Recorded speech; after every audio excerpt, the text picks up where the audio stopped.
to ask a lot of questions of and get their insight and intelligence on the coming market. So I'm going to introduce the panelists and our moderator. So Sanjeev Dubey is a panelist, Marve Fetaulu, Saifuddin Jafferji, Anis Mujib, Muhammad Abdul Kader, and Sanjay Jain. And I would like to call the panelists to the dais, and I'd like to introduce our moderator for this panel, Gitan Barasa, the Chief Operating Officer of HET Foods. So Gitan, the panel is yours. Please approach the podium. Everyone come up. Yeah, big round of applause.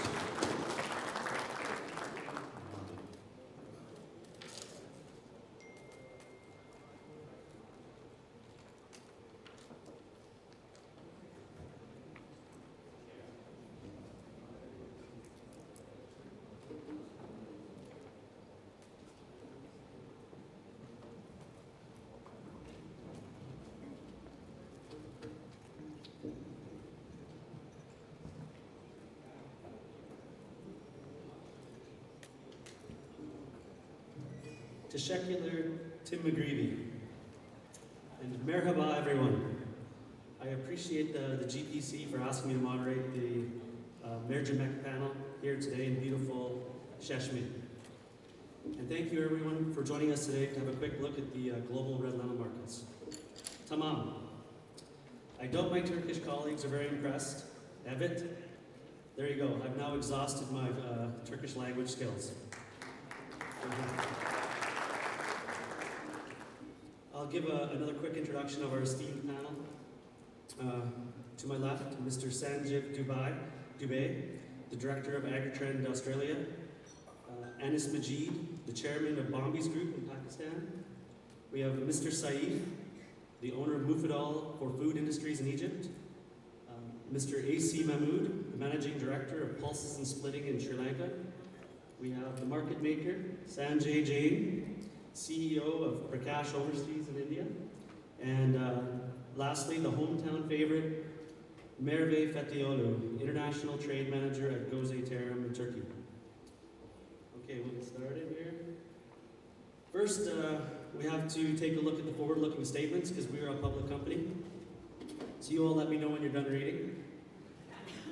No? Okay. Actually, I just want you to pay close attention to that maybe fourth or fifth line where it says that what I'm about to say may be incorrect. Here we have the many names of AGT. I think we are finally done changing our name. And a quick map that my good friend Omar made of all our AGT locations in case you want to buy some red lentils after. We will start with global red lentil production according to the FAO, the United Nations Food and Agriculture Organization. This shows global lentil production, both red and green, has about doubled over the last 20 years. In 2016, it's possible global lentil production could move to 6 million metric ton for the first time in history. This is very impressive and very fitting considering it's the International Year of the Pulse. And in the little red box there, I've used a very unscientific approach to detail that approximately 75% of this tonnage should be red lentils. Moving on to global lentil imports, according to the FAO.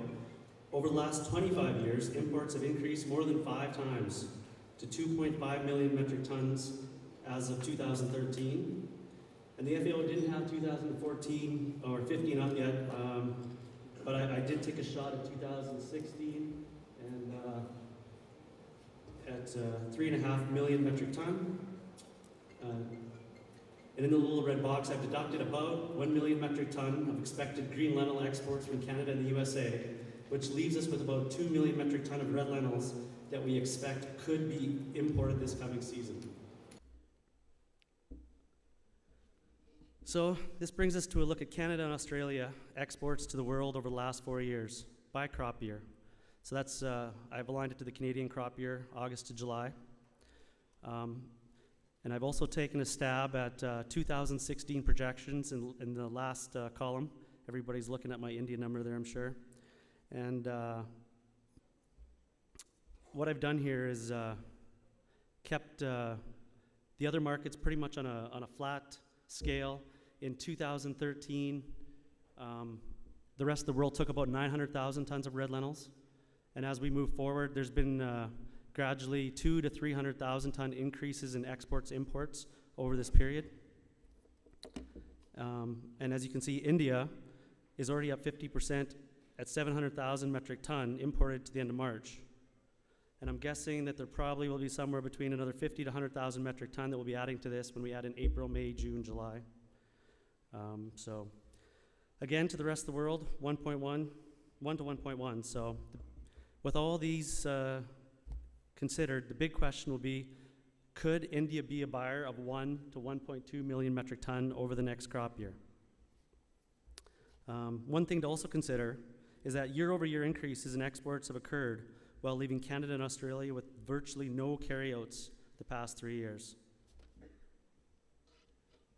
So I have a quick slide here on India and Turkey, which have traditionally been the two drivers of demand. India's red lentil consumption, and I wanted to talk about that a bit, has been said to be around 95,000 metric tons a month. So assuming if it was always available in the market, this number would equal about 1.1 million metric tons for the year. And then from this, I guess we deduct this past year's harvest of 275,000 metric ton. Then taking the liberty to add 350,000 metric ton of surprise demand from general pulse shortages, a large shortage in desis, pigeon peas, and while some of these aren't direct substitutions, at the end of the day, there's just a huge pulse shortage in India that needs to be covered. So, and on top of that, there's also a growing middle class in India that we think is going to consume more pulses. And I'm also noting that green lentils are not expected to be cheap again, considering this tight supply and other markets that will pay up for them. So with these points considered, we think 1 to 1.2 metric tons in the coming season is a real possibility. If more red lentils had been available, or more precisely, available for consumption in India at the proper market levels, this number could even grow exponentially in future years. I'm looking over at Sanjay now to see what his body language is saying, but there's no reaction. So we'll get to him later on that. I guess all eyes will be on the monsoons coming up in the Canadian weather.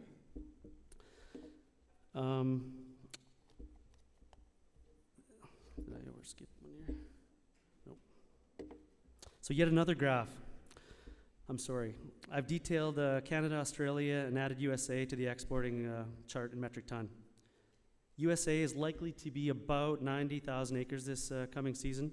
I've plugged them in for about 60,000 metric ton. This is probably a little bit on the high side, considering the new areas. And Australia acres will be up significantly, but in our history, or our experience in Australia, we found it hard to count on those numbers that are projected until it's actually, the pods are filled, or maybe even better yet, the crop is harvested. So I've thrown 300,000 to 400,000 metric ton up there, but I'll leave this to our Australia expert to comment on further. So the chart shows how growth has quickly ramped up for the three origins, but this has been required. We're barely keeping up to demand, and there's been almost no carryouts. So for the 2016 projection, if this story does play out, and India does import 1 to 1.2 million metric ton, we still wouldn't have much carryout, considering that we have to take into account feed, seed, waste that needs to be deducted. And since, I guess I also have to do Canada, because I didn't put anybody else from Canada on my panel, so we'll make a few comments. Unless someone else would like to come up and do Canada. Where's Farhan Adam? Does Farhan Adam want to do Canada? No one's moving. Okay, so I'll take a crack at it. Canada's acres have been on a nice growth pattern with no carryout the last 3 years. Acres were up 36% in 2015. Well, I should back up.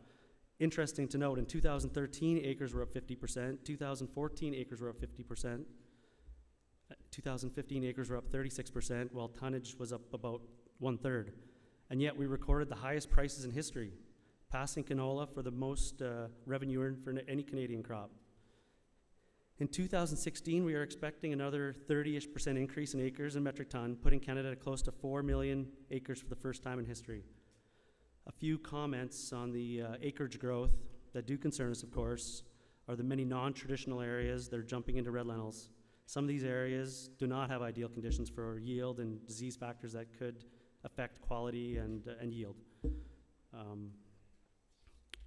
And also, even in traditional areas, I was going to make the point, we have many farmers that are pushing the rotations a bit too far, putting lentils on lentils or even lentils on lentils on lentils. So the disease risks are up substantially, and when proper rotations are not adhered to, we can probably expect some problems at some point. So I think this is my last slide. A quick S&D for Canada. With these previous concerns mentioned, we're using a 23 bushel yield, again, for about 2.5 million metric tons of production. Further projecting that Canada's red exports could make the jump to 2 million metric ton in 2016-17. This would leave a reasonable carryout of only 300,000 to 400,000 metric ton. The 5-year average is about 25 bushels per acre. So with the early moisture, maybe we could have closer to 25 again. It's all in Mother Nature's hands, and for every bushel of yield loss, though, due to this disease or potential disease, you subtract about 100,000 metric ton for every bushel of yield loss. Tamam? Okay, on to our panel. We'll start with Sanjeev. Maybe you could give us a quick update on Australia's red lentil S&D and your views for the coming season. Is there a mic? Is there a microphone?